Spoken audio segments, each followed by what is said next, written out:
Ladies and gentlemen, welcome on into the Saturday episode of Fantasy Daily. I am very excited to get into this series because we are past the Outlook series, which is super vital, but it's time to do the fun stuff. We're talking draft tips today. We got top 10s coming. We got breakouts. We got busts. We have a fun draft weekend this weekend and then another draft weekend next weekend. This weekend is my draft weekend, so I'm very excited. I'm getting more than amped. Tomorrow is my actual draft. We got we have running back top 10s coming at you tomorrow. Wide receiver top 10s coming at you Monday. But today we've got the draft tips show for you. So just threw together this little guide that, some of the low-hanging fruit that I like to carry with me every single year when I'm drafting. Maybe some stuff that I do out of muscle memory that, you guys maybe not know as tips. So I tried to really condense myself into 5 or 6 really good points that I think are crucial. Obviously, if I wanted to go for 3 hours on this show and go, in this situation, you could do this, you could do this, you could do this. Still want to keep it down to that tight little half-hour show or under that if we can. But this is the draft tip show. So I'm going to roll through some draft tips for you guys tonight. Like I said, it is that time of season. So if you guys aren't following me on TikTok at Fantasy Daily Football, I'll be posting stuff there throughout the season. On Twitter at NathanPaswell. And as always, I am your host, NathanPaswell. So let us get right into it with the draft tip show. And now this first point that I threw in here, because it's probably going to take me the longest to get through. Let me even get a little sip of water here, because this one is probably the biggest piece that I talk about all year. This is the buzzword that you will hear me say, the overall idea of how I build my fantasy team no matter what, is structure. Structure and depth are my main goal in fantasy football. So oftentimes we run to the buzzword names. We run to the big superstar names, Juju Smith being the guy in Kansas City that we're talking about, when it very well could be MVS. You know what I mean? So a lot of times we get caught up on the buzz names. We want to build the scariest looking team to our opponent. So every single week it looks like, you're putting the fear of God in them. But you don't necessarily need that in order to win in fantasy football, which is the goal. You're trying to win, so you need to build consistency and structure. So that's why I always say structure and depth are your goal. That's what you're going to hear me preach a lot. But how do you do it? So you hear the term boom bust a lot, and what happens a lot in drafts is we go for that shiny boom player. We go for that player that has that mass appeal, and then they actually don't kind of pan out to be what they're supposed to be. Whereas you can grab a consistent player. Say you're in the first round. We've talked a lot about that on the Draft or Pass series. On the ranking show, we're going to talk about that a lot depending on where they are going. But somebody like Nick Chubb, I'll pass on running back for a wide receiver in the first round because I know I can get a dominant wide receiver in the first round, maybe even the first wide receiver taken off the board. Then I can wait and I can get somebody like Nick Chubb, who I believe will have amazing consistency with great upside. He's not going to have the Jonathan Taylor upside. He's not going to have the Christian McCaffrey upside, but he's going to have the consistency that they may not have on any given week. So like we talked about last year, weeks 14 through 18, Jonathan Taylor, I think, was the running back 3. Rashad Penny was the running back 1. So the tables can switch a lot where you're not talking about Rashad Penny at all, but the tables can switch where a running back 1 is in the consideration, every single week, but there's somebody lingering at 3 while that 1 jumps off and they're still lingering at that 3. That's that consistent piece that I want to constantly hit. Somebody like Nick Chubb, somebody like I think Joe Mixon could be this year. But for me, it really is building about that structure of my team, not always grabbing the shiny boom player. Now, depending on where you are in the draft, if you're drafting at number 1, you grab Jonathan Taylor, you grab the shiny boom player. You're not reaching up to grab, whoever your favorite player is or somebody that you want to jump in on. You're taking the guaranteed consistency. And that's what really structure is all about, the guaranteed consistency that I'm going to have on my team. Then once you feel good about the structure that you have, and when I am going to talk about, the sleepers and the breakouts and the rankings and stuff like that, the 1 through 4 that you hear me talk about a lot is a very strong 1 through 4 in your draft. So I mean your first 4 picks, you have running back, wide receiver, whatever it may be. Maybe you sneak a Travis Kelce or a Mark Andrews in there.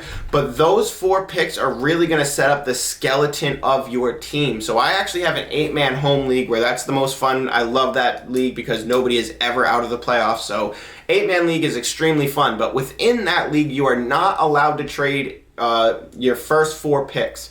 So I made that rule in that league because of how confident I feel people need to be in their first 4 picks before they're allowed to trade out and, make a decision where they can give somebody that player that's in those top 4 rounds. So like I said, the reason I do that is because I think the structure within those first 4 rounds is absolutely vital to how a team will either perform or kind of get out of the gate in the first early ons in the years before trading really kicks off and stuff like that. So those first 4 picks to me are absolutely vital. I am never looking at quarterback, barely looking at tight end there. I'm usually going wide receiver, running back, wide receiver, running back.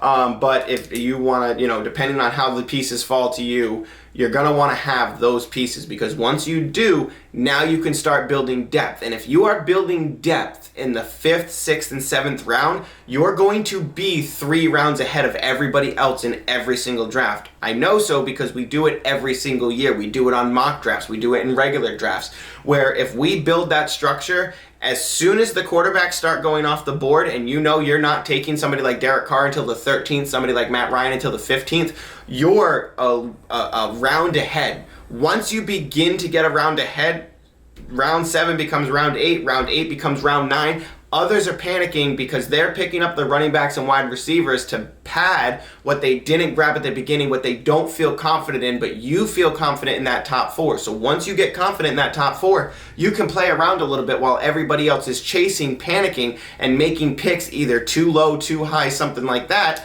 And you're comfortable. You're very comfortable. So structure in those first 4 rounds is extremely important because then you can build the depth to really set your team apart. Because if you have depth, if you have 5 wide receivers that you can play any given week and you feel pretty good about, your team's going to be unstoppable. Your team's going to get there. You're going to have trade pieces. You're going to be able to do some moves. You're going to have a lot of, leeway when it comes to your actual season when you start really getting into the structure.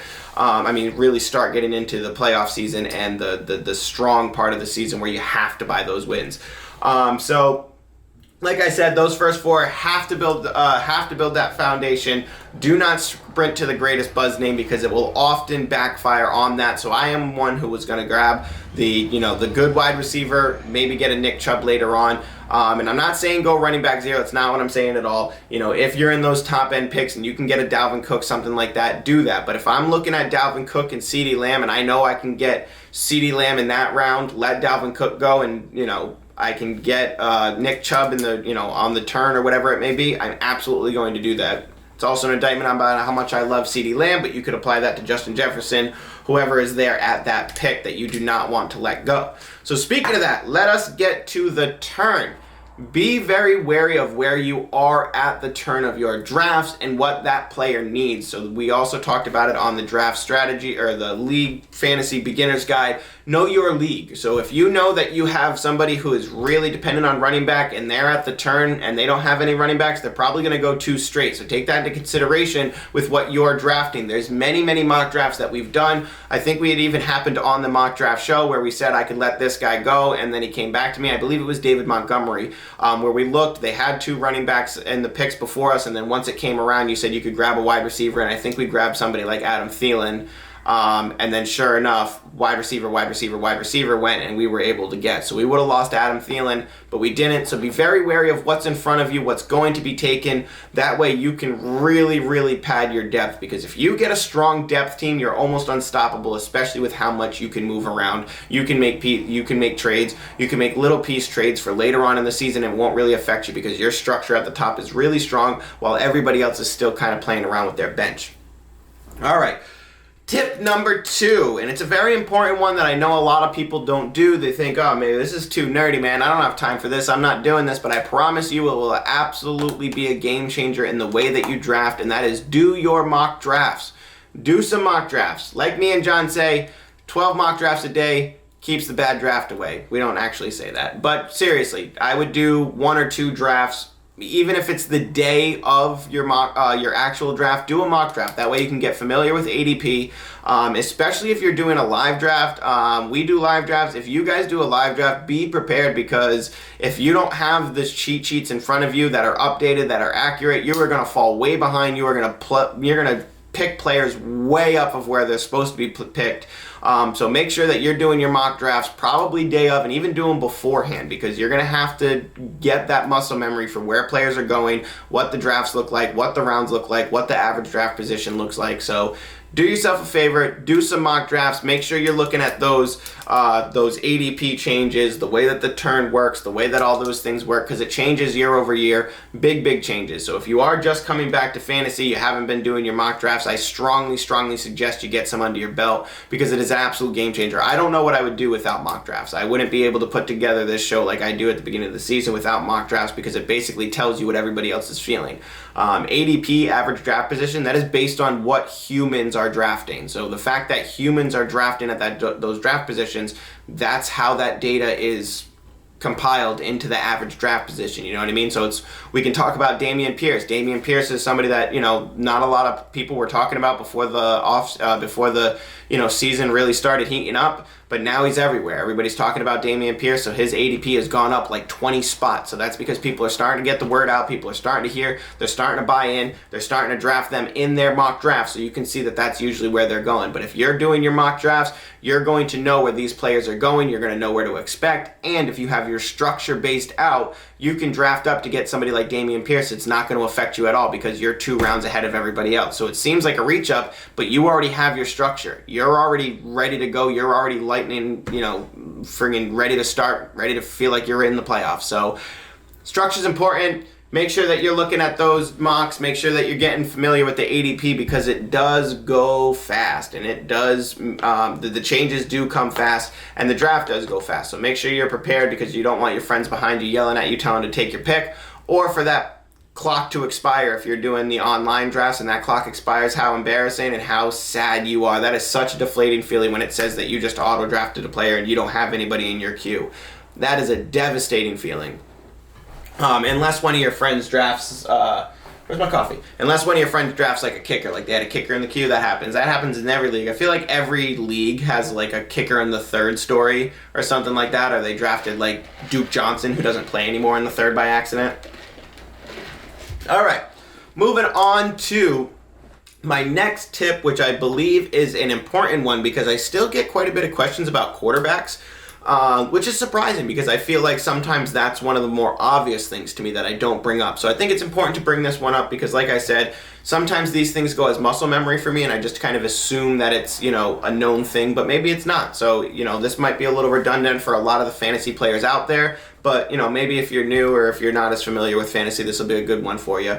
But let the quarterbacks go. A lot of people, when you get to the 5th, 6th round, maybe even 7th round, depending on how hip your league is, QBs start flying off the board. Once, Josh Allen goes, you see Mahomes, Lamar, Kyler, they all kind of start binging off. But think about it. If you're in a 12-man league, I have a 10-man dynasty league, and everybody in that league has a pretty good quarterback. And I still have Matt Ryan and Tom Brady on my bench in that league. I have Josh Allen as my starter. So when you look at it, if you're in a 12-team league, there's always going to be a quarterback that you're not, crying about that you didn't get later on in the draft. So somebody like Kyler Murray, he's going in like the 6th round. I will absolutely pass on a Kyler Murray to get another wide receiver, get more running back depth, and then take a Derek Carr in the 15th round, in the 13th round, take a Matt Ryan in the 15th round, something like that, because they're really not going to be far apart when it comes to the season, when it comes to, as far apart as they are. Obviously, the Josh Allen leap will be different, but what you're paying to get Josh Allen in comparison to what you can get at wide receiver and running back in those drafts, I think is huge, because you can put a quarterback in there who can score you 20 points compared to Josh Allen's 28, but you can't get a wide receiver that's going to score 20 compared to, 12. And that's a big difference when it comes to the entirety of the season, the consistency of your wide receiver core, and you're going to need more of those wide receivers and running backs that you feel confident in, whereas in running back, you only really need one. So as much as tight end is a is one of those, I almost said commodity again. Dang it, John. I need you here. But as much as, tight end is one of those positions that's very scarce, it is one that I will reach up for if it's Travis Kelce or Mark Andrews. But outside of that, I'm really taking my flyers like, Dalton Schultz, something like that, TJ Hawkinson. I'm taking those guys later in rounds. I'm doing the same thing with quarterbacks, but much, much deeper. I'm going to let those go. I do not get swept up in chasing those. Let those players those managers in your draft, in your league, pick up those players, because when they do, they're going to be around behind when it comes to drafting depth. They're not going to be as strong as wide receiver. They're not going to be as strong at running back as you are. They're going to have a good quarterback, but once something happens to their core, if they don't have any depth, they're going to be chasing for it. They're going to come to you. They're going to be looking at those players, and maybe you can get their quarterback and a wide receiver from them in exchange for what you got in the 6th round, because that happens a lot where people do stuff like that and they change around, and you can package up some trades to really get that player that you wanted but had to pass on. So I've traded for quarterbacks a ton of times. I know if I posted this on TikTok, I would get dragged for it because they're like, nobody will trade that. Yes, they will. Yes, they will. Maybe not in your league because you guys are a bunch of stans and bros, but people who enjoy playing fantasy, yes, they will. But yeah, when it comes to quarterbacks, I will absolutely pass on those because they are extremely overvalued at those rounds. Once it gets into the 10th, 11th round and I'm really, kind of comfortable, maybe I'll take a peek over at running back. Maybe I'll take a peek over at tight end. Really depends. So don't want to pass on Dalton Schultz, though. He is one of the people that I am reaching up for in like the 8th round, maybe even 6th round if it's a 12-man league. But I really feel like Dalton Schultz this year is a different level. That's for a different show, but I wanted to make sure that we're not passing on Dalton Schultz just in case your draft is tomorrow. Moving on to my next point that I get asked a lot during a lot of my TikTok lives actually this year. This has been one of my biggest questions is, how do you feel about handcuffs? And handcuffs are important, very, very important. But handcuffs, I feel, are important to the manager of the player that needs to be handcuffed. So, for example, you got CMC, you got Chuba Hubbard, you got Dalvin Cook, you got Alexander Madison. Now, these players as handcuffs, I do feel are extremely important because, God forbid, something happens to one of the other players. They are going to be slotted in as an every down back. They're going to be a workhorse back. Now, I think Alexander Madison is going to compete a little bit more this year compared to Chuba Hubbard and CMC. But they are going to slot in as the number ones as soon as one of these, if God forbid something were to happen to these players. Now, me personally, if I am not the manager of that player, if I don't have CMC, I don't want Chuba Hubbard. If I don't have Dalvin Cook, I don't want Alexander Madison. Because what's going to happen is you're going to find yourself trying to trade the handcuff to the other person later on in the season, week 3, when you need a roster spot and you realize that you're holding on to a handcuff. You're going to want to trade into that person, and they're not going to want them. They're not going to want to grab it for anything really relatively to the price that you're going to want. So as far as Chuba and Alexander Madison go, I'm not really taking the chance or clogging up my roster with something that could be.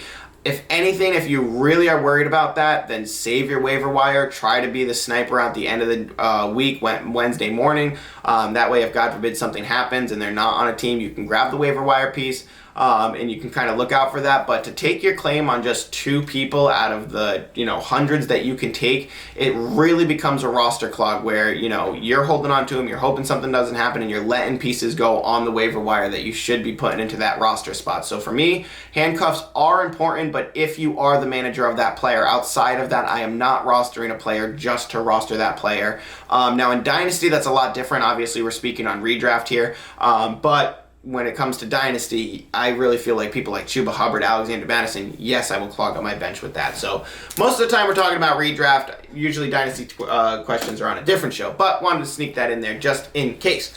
Moving on to my next tip that I like to throw in every single year. I do not care about bye weeks. I do not care. Some people say be cautious, keep an eye out on it, but you really shouldn't be drafting players from the same exact team anyway, which I feel like happens a lot when it comes to that bye week, kind of chaos where it's like, oh, well, I have 3 players from Dallas. Well, maybe don't draft 3 players from Dallas. That's a big problem because now you're going to have trouble finding people on your bench to fill 3 holes in that 1 week. But I'm mostly confident in my structure that I draft. I'm mostly confident in the depth that I draft. I know that I'm going to have a player that I can slot in on those bye weeks, even if I do, for some off chance, have 3 players that are on bye week at the same exact time. But A big reason I don't pay attention to bye weeks at the draft, it should be staring you right in the face, is because your team in week 6, week 7, week 5, whenever it may be, is not going to look like your team does at week 1, right after draft. Your team from draft day to week 1 might not even look the same, which happens a lot. So I am not looking at bye weeks. I do not care, but I also trust myself enough to say if I have the structure, if I have the depth, I will be able to bye weeks as in make sure I win, create the right structure to buy a win, and then when the bye week gets there, if I'm hurting and if I have to grab a flyer, I'm in a much, much better shape as if I were to be drafting just to avoid that 1 week. So it's almost preparing for the chaos that never comes, you know what I mean? It's almost being over prepared for something that's not going to happen, or the likelihood of it happening is low. But there are even times where I've been so confident in my draft or even so confident in my team that when I get towards that week, if I have a high amount of wins, I'm not going to punt the week. I'm going to set up a whole team, but I'm not going to drop anybody on my team for that. So I've seen people play without a kicker or a defense because they've done this. You don't have to if you're not playing for that. So make sure that you're not really paying attention to bye weeks. Your team structure is going to be a lot different compared to when you drafted than when that bye week gets there. But also, you should have the structure, you should have the depth because you tune into Fantasy Daily and you know to be prepared for the bye weeks a couple weeks in advance and have that depth piece ready to go. So we'll be talking about that a lot during the season. That's a segment I like to throw in every week on the waiver show. We'll say on a Wednesday, okay, who'd you get for the waivers, blah, blah, blah, check to see if this guy's there. But also next week on bye is et cetera, et cetera. So take a look at X player who's playing this team, X player who's playing this team. So stay tuned for that during the season because that is a really good segment that I like to do. And me personally, that's saved my butt a lot of times where I notice that I maybe have a tight end on bye week. Actually, fun story. Last year I was playing against somebody in one league. I had a tight end on bye week. They had a tight end on bye week. And I went and picked up the only tight end that you really wanted to play the following week. I can't remember who it was. It might have been Dalton Schultz, actually. So I picked up somebody. I put them on my team. Then when it got to that week, that guy didn't even have anybody to pick up. There was nobody there. So he had to waiver somebody. He blew his waiver priority, and he still lost to me because I was prepared a week in advance, and I got the tight end that I needed. So let us get into, I believe it's our last point. Yes, I have one last point, and then I got some bonus points to throw at you, just some other things. My last point, and probably the most important point that you can make about fantasy football altogether. So if you guys follow my TikTok, I posted a TikTok last night. I'm getting dragged for it for CeeDee Lamb.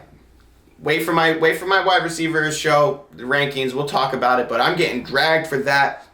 And the reason behind it is because people forget the cardinal rule of fantasy football.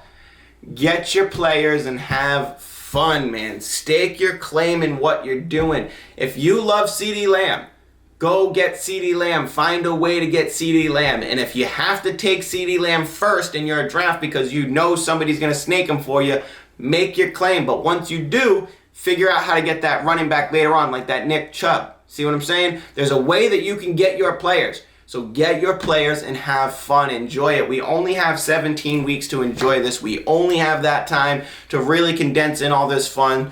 Don't make it some bro thing where you rage out and your veins pop out of your neck because somebody took CeeDee Lamb over Justin Jefferson. Enjoy it. Enjoy what's here because this is the most wonderful time of the year and it's only 17 weeks long.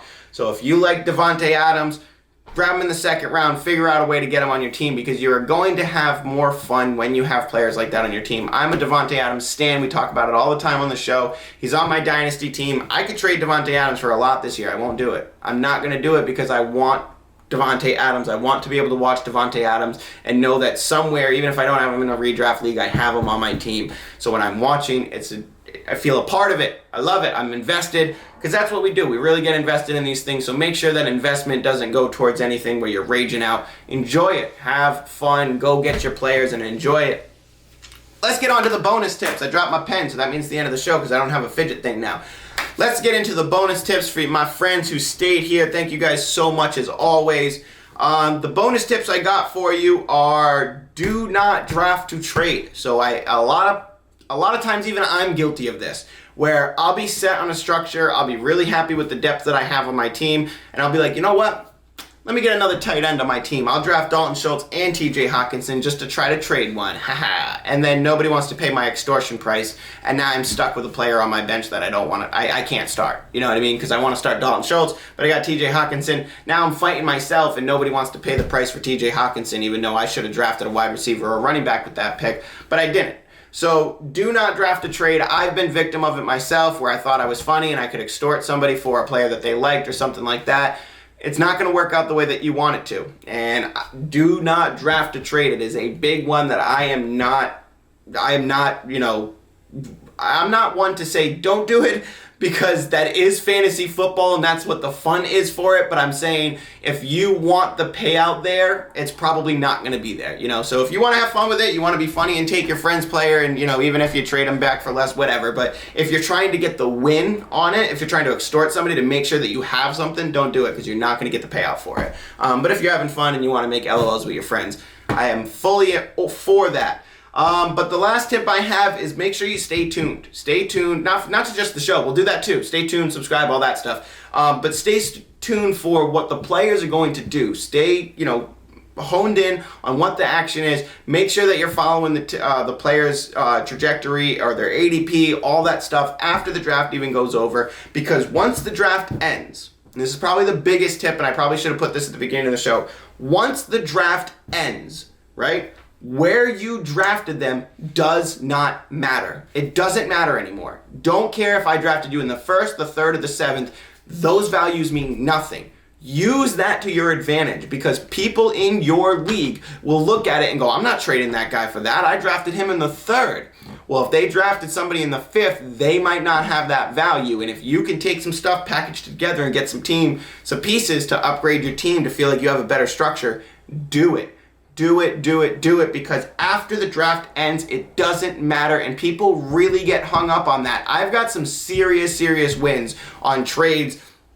I've done some dirty trades off of that, where people are like, well, you drafted that guy in the 2nd. I go, oh, so you value him like that? Okay, here you go. And then I get an extreme haul in return because of it. So I don't care about draft price after the draft ends. Once the moment the draft ends, I don't care about draft price. I've been able to use it to my advantage. I'm going to keep using it to my advantage. And I think you guys should too. But most of all, have fun. We got probably about 19 weeks until this ends, and then we're just watching playoffs and arguing about that. So everybody, thank you so much as always for joining me on Fantasy Daily. I didn't get to throw the flag today, so I want to throw it. Thank you so much for joining me. As always, we will be back tomorrow. I got John on the show tomorrow, so excited for that. He is going to be doing the running back top 10s with me. Then we're going to do a running back wide receiver top 10. Then we'll probably get into the sleepers, the breakouts and bust. And then we'll maybe get into the tight end top 10 and quarterback top 10. But we got a fun week coming for you. I hope y'all are drafting this weekend. If not, drafting next weekend. Have so much fun. Really enjoy it. All that stuff, because it's the greatest time of year. I am so excited. Thank you all so much for tuning in. Take care. Good night.